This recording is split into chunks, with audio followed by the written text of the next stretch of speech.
Today we're going to determine whether graphs are linear or non-linear. So this is what we're focusing on. We're basically adding a new vocabulary word to what we know about scatter plots. So first we're going to discuss a linear association.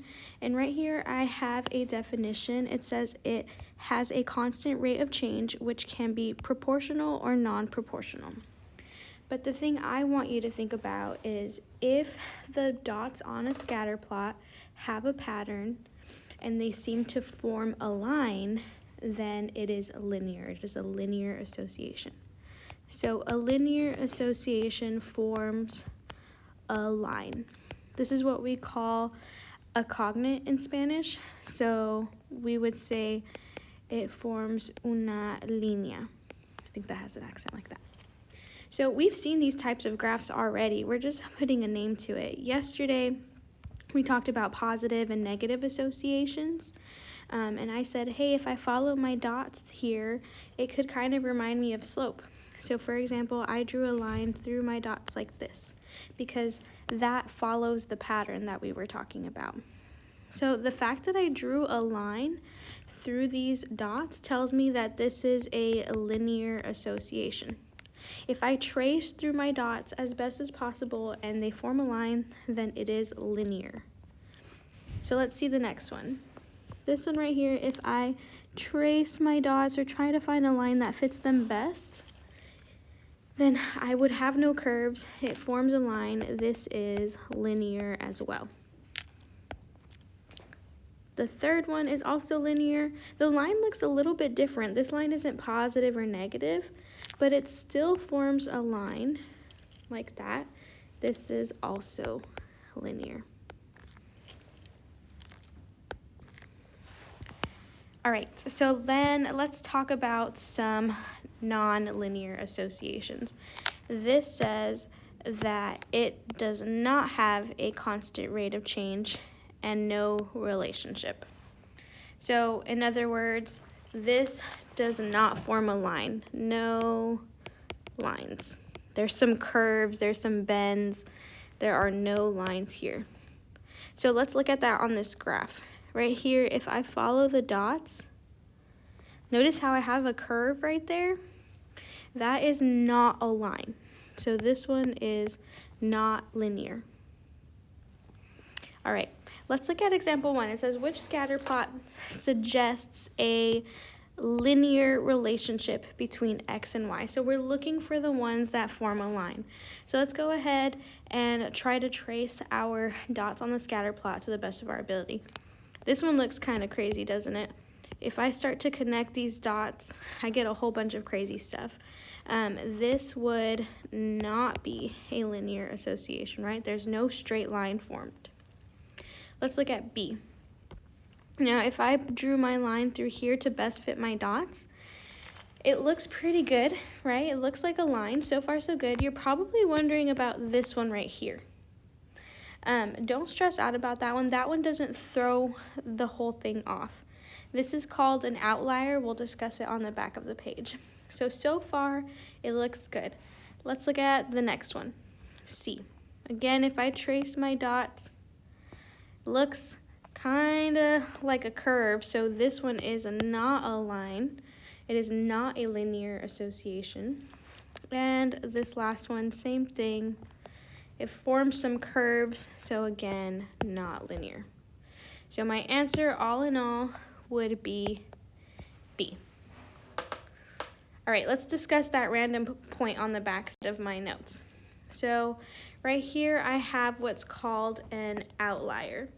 So it says when one or two data points does not fit the overall trend. So I like to call this the outcast, like the weird dot. So right here on this graph, if I were to draw or trace through my points, I would form a line, but then I have this random dot right here. This is called the outlier. It's just random. It's like the one or two that doesn't fit like the rest, but it doesn't throw my graph off. We would still consider this linear. Okay, so outlier is like the outcast, kind of like the weirdo. Let's do the next vocabulary word, which is clusters. So a cluster is when the data points form a distinct group. So if you look at this graph down here, oops, that's not what I wanted to do. If you look at this graph down here, you may see that there's a lot of points kind of grouped on my graph. You'll see that a lot of them are right here. This is called the cluster, or a cluster. You learned that in about 6th grade. It's just where dots are grouped together, but this is still a linear association because most of my dots follow that pattern. All right, let's do our last example. It says, which scatter plot does not, that's important, does not suggest a linear relationship between x and y. So let's go ahead and trace our dots. Let's see, if I follow, for example, A, is this linear or non-linear? What are we gonna put? Example A would be linear, it forms a line. Okay, example B, let's see, let's trace through. Example B would also be linear. All right, let's look at example C. Let's trace through my dots as best as possible. Once again, this looks linear. And example D, let's trace through as best as possible. Notice that curve right there? This is going to be non-linear. All right, so let's go back to what the question wants. It says, which scatter plot does not suggest a linear relationship? I'm emphasizing this because you need to make sure you read what the question wants, okay? When you do your independent practice, that might trip you up. So that's very clearly going to be D. This is not linear, right?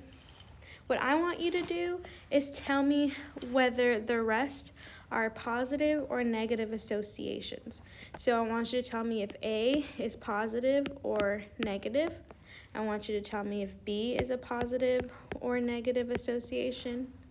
And the same thing for C. I want you to write if it's positive or negative, because that'll tell me if you remember what we did yesterday. Okay, so let's make sure that we do that. And then once you are done, you may put this in your binder, your backpack, wherever you put your notes, right? I want to check this, like if you put A, B, C, or D, if they're positive or negative. And then I want you to move on to your independent practice. It's a Google form.